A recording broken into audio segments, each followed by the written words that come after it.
இந்த ரெசிபி செய்கிறதுக்கு 2 முட்டை, 1 டீஸ்பூன் பெப்பர், 3 பல் பூண்டு எடுத்திருக்கேன். ஃபஸ்ட்டு மிக்ஸி ஜாரில் 2 முட்டையை உடைச்சி சேர்த்துக்கோங்க. கூடவே 1 டீஸ்பூன் பெப்பர், 3 பல் பூண்டு, 1/4 டீஸ்பூன் உப்பு, 1 டீஸ்பூன் சர்க்கரையை சேர்த்து மிக்சியில் கிரைண்ட் பண்ணிக்கலாம். இப்போ பெப்பர் கார்லிக் நல்லா அரைஞ்சிருச்சு. அடுத்து 1/4 கப் அளவு சன்ஃப்ளவர் ஆயில் சேர்த்துக்கோங்க.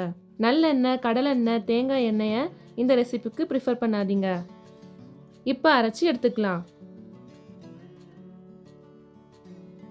பாருங்க, இப்போ கொஞ்சம் திக்காகிருக்கு. மறுபடியும் 1/4 கப் ஆயில், கூடவே 1 டீஸ்பூன் வினிகர் சேர்த்துக்கோங்க. உங்ககிட்ட வினிகர் இல்லைனா லெமன் ஜூஸ் 1 டீஸ்பூன் சேர்த்துக்கோங்க. இப்போ அரைச்சி எடுத்துக்கலாம். அவ்வளோதாங்க, சூப்பராக ரெடி ஆகிடுச்சு. கார்லிக் ஸ்மெல் பிடிக்காதவங்க கார்லிக்கை ஸ்கிப் பண்ணிக்கோங்க. பாருங்க எவ்வளோ திக்கா கரெக்டான கன்சிஸ்டன்சியில் வந்திருக்கு. இதை chips, bread, burger, sandwich, fried chicken, shawarma, grill chicken, chicken roll கூட சாப்பிட சூப்பராக இருக்கும். இந்த மயோனைஸை ஃப்ரிட்ஜில் ஸ்டோர் பண்ணி 3 days வச்சு சாப்பிட்டுக்கலாம். ட்ரை பண்ணி பாருங்க. இந்த ரெசிபி உங்களுக்கு பிடிச்சிருந்தா ஷைலூஸ் கிச்சனை சப்ஸ்கிரைப் பண்ணிக்கோங்க. கூடவே இருக்கிற பெல் ஐக்கானை கிளிக் பண்ணிக்கோங்க. தேங்க்யூ.